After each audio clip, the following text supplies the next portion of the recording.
Bonjour à tous.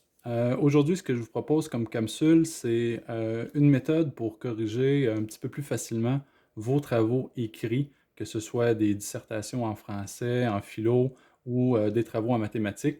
Bref, des documents qui habituellement on reçoit papier, qu'on corrige papier avec un stylo. Donc, on va voir comment est-ce qu'on peut réussir à faire ça à distance avec le nouvel ordinateur qu'on a reçu. On va bien sûr utiliser le stylet pour ce faire. Et puis, l'avantage, c'est qu'on va pouvoir se promener à peu près où on veut avec notre ordinateur pour le corriger, soit sur le divan, soit sur une table, dans la position dans laquelle on veut. Il y a deux méthodes que je vais vous montrer. Donc, la première méthode, si jamais vous avez la chance d'avoir un document PDF, vous allez pouvoir le corriger très aisément avec Acrobat Pro. Sinon, si vos étudiants ou vos étudiantes vous ont remis plusieurs photos, donc une photo par page, on va voir comment est-ce qu'on va réussir à combiner le tout dans Acrobat pour en faire un seul document, l'annoter et puis finalement remettre le document à vos étudiants. Donc, on va commencer par le premier document, c'est-à-dire le document PDF. Et puis, déjà en ouvrant le document, on peut voir que automatiquement Acrobat Pro s'est ouvert et va nous permettre de corriger, de voir au moins notre document. Deux méthodes pour naviguer, en fait, deux méthodes pour naviguer dans Acrobat Pro. On peut utiliser la souris et puis naviguer à travers les pages à l'aide de la molette. Mais la façon la plus intuitive, si on veut corriger avec notre stylet, ça va être d'utiliser nos doigts pour naviguer à travers la page. Ceux qui ont des tablettes puis des téléphones intelligents vont déjà savoir qu'on peut réduire ou augmenter la taille selon les mouvements qu'on fait avec le doigt. Donc, on va aller voir à quoi ça peut ressembler et puis faire une petite correction d'un travaux en français. Là, on est au niveau troisième année du primaire, donc il faut quand même être un petit peu gentil. Le texte, on peut voir que ça ressort quand même très très bien. Si on regarde, on ne va pas tout corriger, là, mais déjà des petites fautes que j'avais identifiées. Gros tas de feuilles. L'activité, donc ça ne prend pas de E. Donc là, je suis vraiment pas un prof de français. Je ne sais pas c'est quoi les bonnes terminologies à utiliser, mais là, ici, on va avoir une erreur d'orthographe. Remarquez que quand je corrige mon document, je peux déposer ma paume sur mon écran et puis il ne va pas laisser de traces. Donc, Windows va reconnaître que je suis en train de corriger et puis même si je dépose ma paume sur l'écran, il ne va pas se mettre à annoter à peu près le tout. Donc, si on avait une faute de ponctuation ou si c'est une erreur d'accord de verbe. OK? Donc, je corrige mon document. Je pourrais avoir aussi ma feuille pour les points, donc vraiment mon barème d'évaluation. Une fois que j'ai terminé, en haut à gauche, je vais voir le bouton sauvegarder. J'appuie. Je peux fermer maintenant mon document.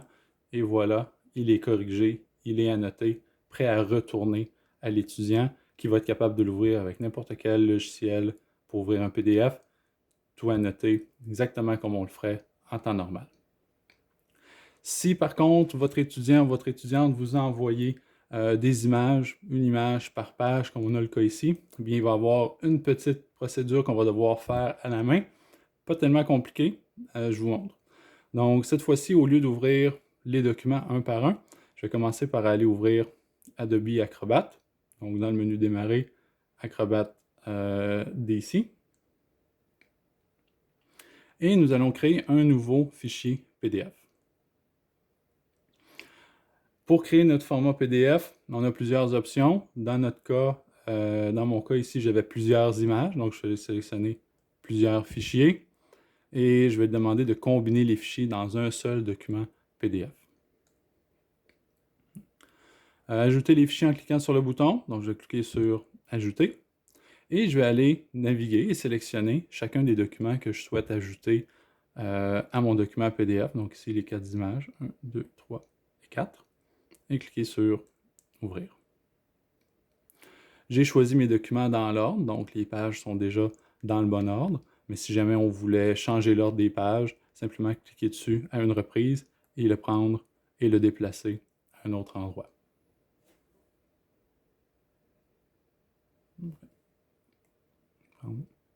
Et on peut le déplacer à un autre endroit. Une fois que c'est terminé, on clique sur le bouton Combiner en haut à droite. On va attendre quelques instants et tous mes documents vont être finalement prêts à corriger de la même façon que j'étais habitué. Je pourrais voir avec l'icône ici à gauche pour ouvrir les pages individuellement, pour naviguer à travers les pages, donc c'est un peu différent, mais encore là, l'utilisation de mes doigts, je peux zoomer in, zoomer out, donc agrandir ou rapetisser.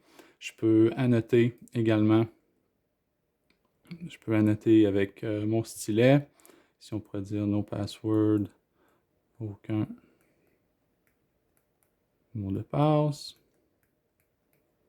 OK. Vous remarquerez que le rouge n'est pas très visible.